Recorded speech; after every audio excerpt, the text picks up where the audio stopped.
in your career here? Does it have like a nice feel when you step in, or are you kind of missing that feel of the big arena? Nah, I'm comfortable here, John. I'm happy to be back here, you know what I mean? I got a good fight. You know, it's exciting. It's going to be a thumper. And, you know, it's a familiar feeling. So it's good, man. You know how I get. It's business. I'm trying to hurt this man. This man's trying to hurt me. So it's not going to happen for me. Very nice. Had to take some time off, obviously, to heal up. I guess, what was it like for you to have to step away for a little bit? Was it challenging? And where do you stand now? A little bit frustrating, you know what I mean? I'm injury prone. I just turned 27 years old. And it's a little bit frustrating because every time I get like a good thing going, I kind of get hurt. I had to get surgery. So after I beat Gerald, I went and got another surgery on my elbow. Everything's good, you know, and yeah, I mean, I've had some other struggles, but I'm here and I'm ready to rock and I'm in great shape. And yeah, man, it's a little bit frustrating, but I'm here. I'm ready. This is what I did my whole entire life. So this guy doesn't bring anything I'm not ready for. Dig it. We talked to Razak earlier. We actually saw you guys kind of run into each other outside the meeting room. We got a little bit worried for a second. It seemed like it was pleasant there. I guess what you think of that interaction? He can be a pretty intense dude sometimes, but it seemed like it was pretty pleasant. Listen, no man's going to steamroll me. No man's going to walk over me. When I walked in, Joaquin Buckley was kind of hating on the Joe Pyfer thing, and I heard him running his mouth in the back. And, you know, he was respectful afterwards. But when I walked in, he was like, man, Joe Pyfer. And then Abdul was like, Joe Pyfer who? He's like, fuck Joe Pyfer. And then he saw me, and then he put his hand out to shake my hand. So, listen, I was cool with not shaking a hand, but he showed me respect. I gave him respect back. He doesn't have to like me. He doesn't have to respect me. But that man will feel me, and he will respect me in that cage. That's what matters. So out here, all I said is, yo, you say Buckley's a bitch. He said, yeah, he's a bitch. I said, why you shake his hand? And he's like, oh, because he's the past. You're the present. I'm like, all right, cool. You know, just understand. If I think somebody's a bitch, I'm not shaking your hand. You know what I mean? That's me. So I'll keep that intensity. What are you going to do, sleep me? I can bang, bro. I'm here. You know what I mean? That's why I'm fighting you, and I'll fight everybody. So, yeah, it just irritates me a little bit. You know what I mean? But we cool. I like him. He's just, you know, but like, here's the thing. I got respect for everybody in the UFC. You know what I mean? But I'm not afraid of nobody in the UFC. And the reason I say that is because I've been watching all these guys. You know what I mean? I knew I would be in this position. I like Abdul's team. You know, I like his coaches. I didn't like the fight necessarily because of his coaches. But you know what? He's not my friend. I like his coaches, but I don't like him. What do you think about him just as a fighter? Like, he does have some impressive knockouts. He's had some maybe gas tank issues over the years. I mean, what do you think overall about what he presents to you? I think that he will never be somebody that was ever good enough or will ever be good enough to challenge for the title. When you look at me, you have question marks, but you know there's potential to be a title challenger, if not a title holder. So I think that's the difference, right? I think I'm young. He's older. I think he's got big power, so do I. But I have speed, and I have cardio, and I have wrestling, and I have jiu-jitsu. You look at this man, he's a kickboxer, and he's a very dangerous kickboxer, you know what I mean? So, but I think he's very singular in his approach. I don't think he's going to be able, like, you got to look at the trend of time, right? I don't think he's going to be so diversified in this fight against me, somebody who's long, who uses their range well, who feints back, and I'm not intimidated, bro. Like, if this guy thinks he's going to walk me down and throw bombs, and they're all hooks, for that matter, you're going to get caught, motherfucker. You're going to get caught. I will catch you. And I got bigger power than this man. Let's not forget, he used to be at 170. That's where his knockouts were. So he's dangerous. He's a powerful man, and I respect him. I've trained my ass off because I respect him. I don't want to get knocked the fuck out. You know what I mean? And I'm telling you right now, it's this only man's chance is to knock me out. He has that ability. But as far as what I've seen, his 2 fights in middleweight, or 3 fights, or whatever it's been, I don't even know how many fights in middleweight, but his only clean knockout of middleweight was Alessio Di Curcio with a head kick, and that was 1 shot. And it was beautiful, you know? But it wasn't a crazy setup, and when he knocked out Ribeiro, he hit him with the same jab, right hand, jab, right hand, jab, right hand. Go back, watch the fight. He hit him with the same fucking combo 3 times in a row. I'm not going to be there for you to hit me 3 times in a row. This is a mixed martial arts fight. He was complaining that Buckley took him down. And Buckley's not a wrestler. So, he's good. He's not my level. Last thing for me, you win here. I mean, co-main event. You've had a spotlight on you since you came into the UFC, obviously. What do you feel like is next? I mean, is it time to start talking about rankings and ranked opponents? Do you feel like you're still developing a little bit? Like, what do you feel like you earn with a victory here? So, my whole thing in saying taking my time with my career, right, is nobody has to understand in this room. Nobody on the UFC team has to understand in this room. I come from nothing. I come from being dirt poor, fucking gathering change to get the things that I needed. And, trying to figure out a lot of things in life that I didn't have the guidance for, unfortunately. And if I'm going to fight the top 15, which are the baddest men in the world, I want to start working towards financial security. And I will risk my health, my body, everything, my mind, so I can secure that. I do not want to be one of these guys that is done fighting and is brokenhearted, that was giving his everything for the minimum. And I'm not complaining about what I'm getting paid. I'm fighting a guy who's 45th, 46th, something like that. Abdul is a bad motherfucker. Like, that's the thing that's scary about this fight, right? I'm very realistic. I know I'm better than him everywhere. But could he beat me? Absolutely. It's a fight. Do I think he's going to beat me? Absolutely not. But I will dare to be bold and say the things that I'm confident in. And, you want me to fight top 15 guys? Let's talk real money. That's it. That's all. I want to be a superstar. I have the charisma. I have the confidence. I have the fight style. I have it all. But I want to know that I'm okay if and ever I have to retire early or quit this sport or whatever. I'm injury prone, so that's also, I got to keep that in mind. You know what I mean? Unfortunately, I keep getting fucking hurt, man. So it's very frustrating. And let's talk after this. Let me finish this motherfucker. Let's talk. Hi, Joe. Over here. Hello. When Razak was in here, we asked him about Buckley, and his mood changed quite drastically when talking about him versus talking about you, in the sense that he seemed to be really angry at him, and he kind of was like, about you. Do you feel like maybe he's focusing a little bit too much on Buckley? Do it. Worry about Buckley. I don't give a shit. I don't give a fuck. Worry about Buckley then. You know what I mean? And I'm not saying I'm being arrogant right now because I'm irritated, because that to me right there shows that you're missing what's in front of you. I'm not just some kid. I'm somebody this guy could build his career back up off of. You're 6-5 in the UFC, bro. And you're on what? You're coming off one win, and you were on a 3-fight skid before that, or 4-fight skid or whatever. Technically, you shouldn't even be in the UFC. If I'm at my age and I lost that many times, I'd be cut. You know what I mean? So I just worry about Buckley. I said the same thing to Buckley. I said, who you want to win? And he's like, man, I don't care, but you guys are going to steal my bonus. I'm going to steal your bonus. I'm bonus worthy. I talk shit and I back it up. And I talk shit in a respectful way. I know Abdul is tough. I've given all my preparation that I possibly could for this camp so I don't get knocked the fuck out. That is this man's only way to beat me. He's not going to out-grapple me. He's not going to submit me. You have to knock me out. That's it. So, that's his problem. He wants to he said he was focused on me in the present and not the past, but then I said, why are you shaking his hand? So why are you going to come up here and get upset about it? I don't know all the beef. I understand if another man says he's going to knock you the fuck out and then he wrestles and you're upset. Sure, I can understand it, but this is MMA, brother. You're in the wrong sport if you want to be a kickboxer. I don't know what to tell you. What happens if you fight Bo Nickel? You gonna cry that he took you down? Get better at fighting. Thank you. Thank you. Hey, Joe. How you doing? Good, man. So obviously the Contender Series is back. It's in their final week next week. I just wanted to know what that show meant to you. Obviously, your first appearance, you had this horrific injury that kind of screwed your life up for a little bit, and then you go back and then you get to be Joe Pyfer and you get all the spotlight on you. So just what did that show mean to you? I think the show is a great way to show how hungry you are, because it puts this pressure on you to go out there and fight out of your comfortability. Because if you don't and you just fight to your comfortability, you're not going to be drafted as a talent. I think Dana has gotten a lot more lenient and generous with his contracts, which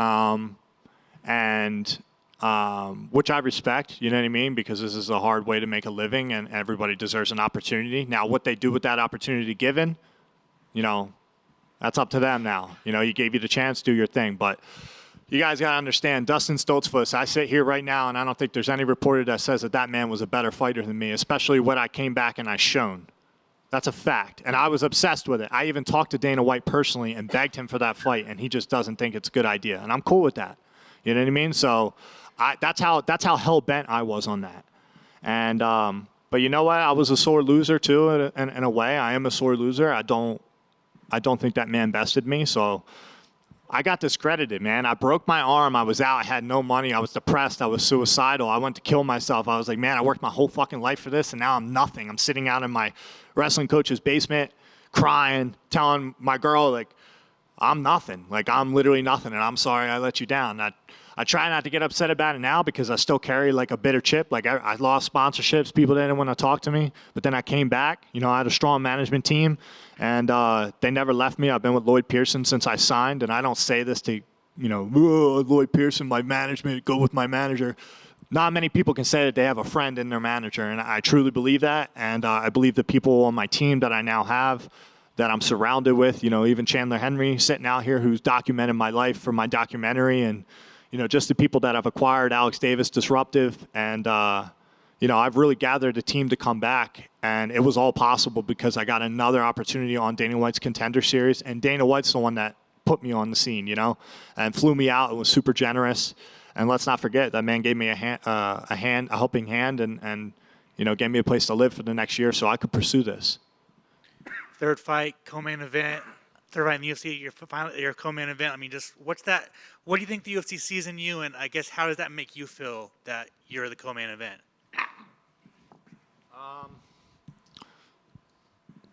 I think I deserve to be here, plain and simple. You know, just for the hate that I feel from the other. I don't feel hate from the other fighters, but I could feel the animosity. So fuck you. You know what I mean? You're not me, right? You shouldn't be another person. That's what Abdul said. You shouldn't want to be another person. But it rubbed everybody the wrong way. Suck it. Suck it long and hard, brother. That's all I got to say. Because I'm me, and you guys want to be me. That's how I see it. You know what I mean? I don't have to apologize for what Dana said. I don't have to feel weird because they don't like it. Fuck you. So, yeah, I mean, I'm deserving of this opportunity. You think I'm a co-main event because of Abdul? You're 6-5 in the UFC. I'm not saying you're not good. But I'm undefeated in the UFC. I'm only 2-0, and I haven't beat shit. So I'm arrogant, I'm cocky, and whatever. Saturday night, I get to go out there and prove why.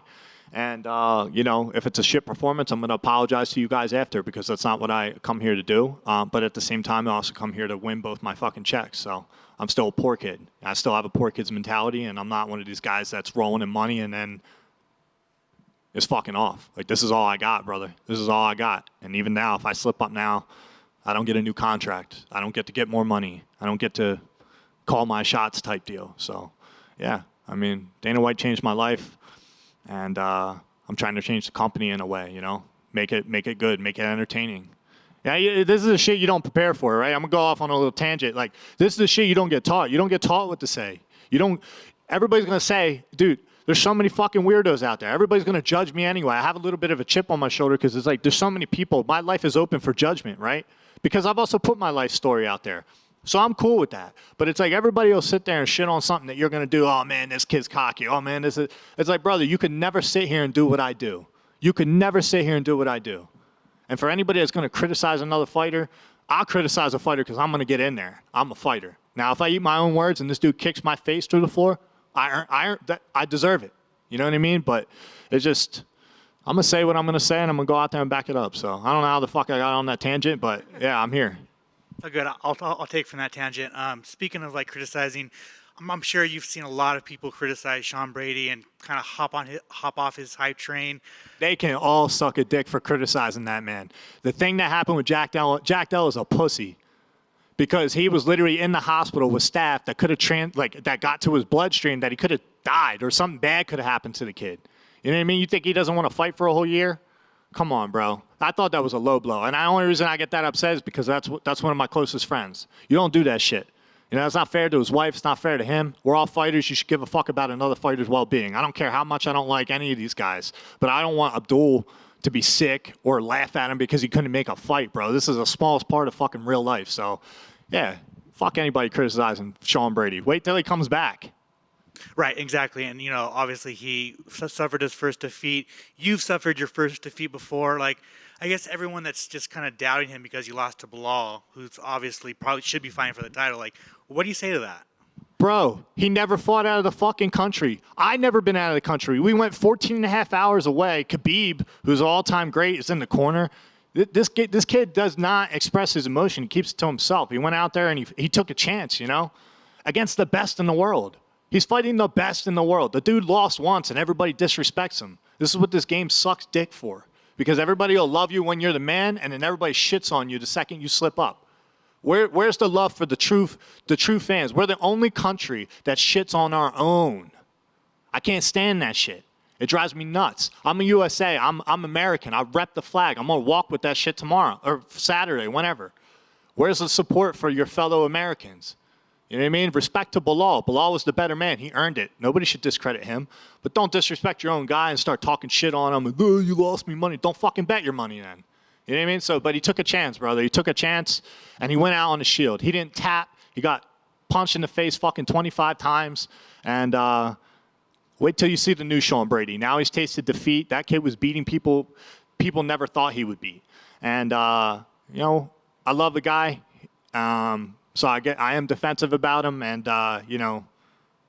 wait till he comes back, brother. Wait till he comes back. And finally, for me, just want your thoughts on Sean Strickland winning the championship, and if you were a matchmaker, who would you have him fight next? Well, I'm not a matchmaker, but you know what?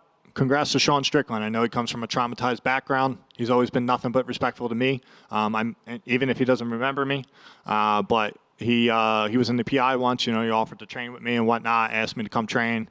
Unfortunately, I didn't do it. And, yeah, man, I'm happy for him. You know, he's a guy that's being outspoken in his own way. It's not how I would say certain things, right? But that's why I'm me and he's him.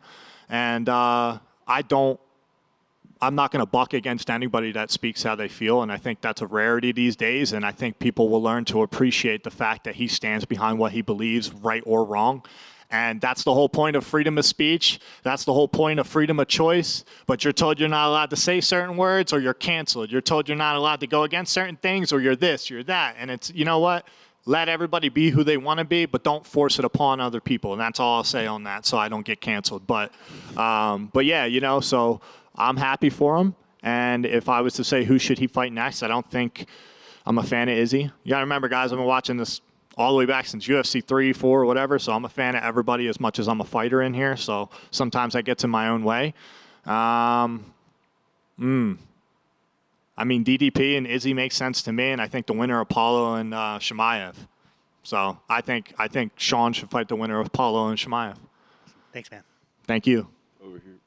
You mentioned the financial goals.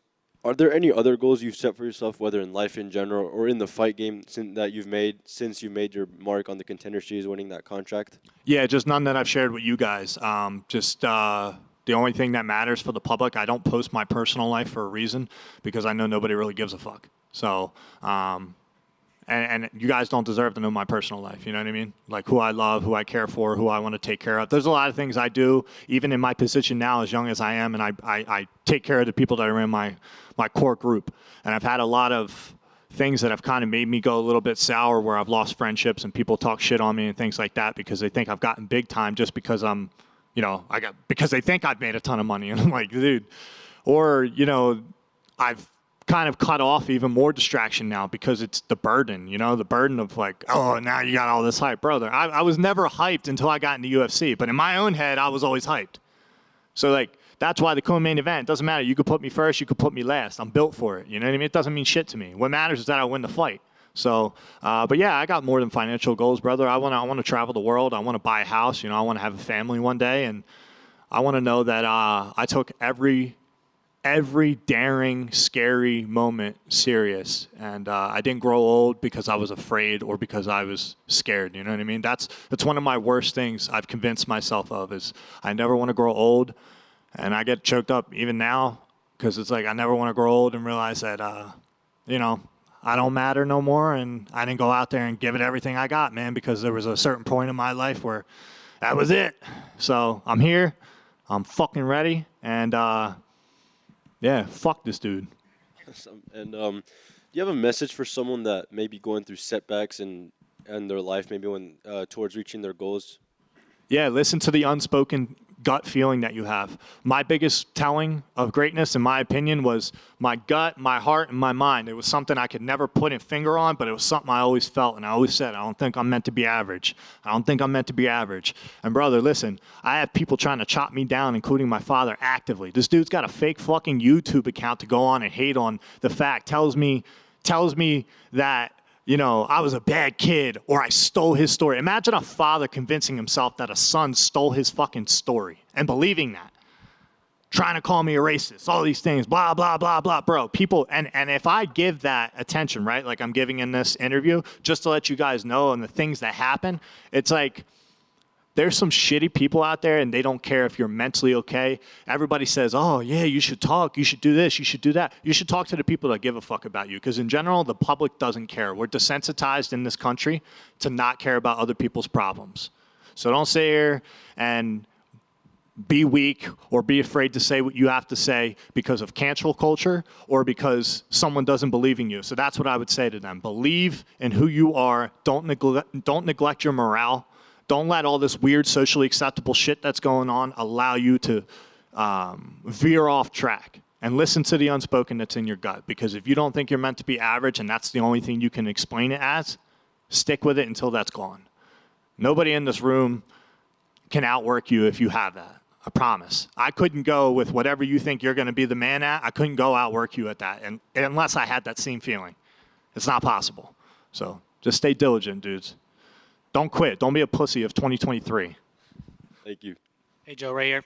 You're obviously talking about the changes you've made, not only mentally, physically, in your heart and your mind and soul, but you also mentioned how you were injury prone. For you, obviously that's very frustrating, but how have you made those changes because it is very much a mentality for you that failure is not an option? Yeah, you know, that's exactly the strongest thing that I have is failing is not an option. We're always banged up. We always have injuries. But I trained really hard, and I trained with some of the best in the world. And one of my biggest teammates, and the reason I keep shouting him out is because I want everybody to realize, you know, who I train with. And one of the kids is sitting right there, and Jose Soto. I want that kid to be here one day, and I want to show him, you know, passing on to the next generation, even though he's only 2 years younger than me. But, you know, I'm planting seeds for him, and I want him to see what this is like, and I want him to experience it. And to answer your question, it's just about self-belief. It's understanding that I have skills. Those skills don't go away because I got injured, you know what I mean? It's just I train a little bit different. I train a little bit safer. Then I know when to push. I know when to give my body rest, and that's just really fine-tuning. It's a weird thing, brother. Since I turned 24, everything's broke on me. Broken hands, broken ankles, broken fucking mental, everything. It's crazy. So, but I'm good, brother. I'm good for this one. I'm here. I'm strong. I feel good. I'm ahead of my weight cut, and I think that's going to be huge. And no matter what this man says, how he just, you know, not really thinking about me, you're going to have to face me. And you're going to have to, I hit just as hard, brother. Awesome. Thank you. Good luck Saturday.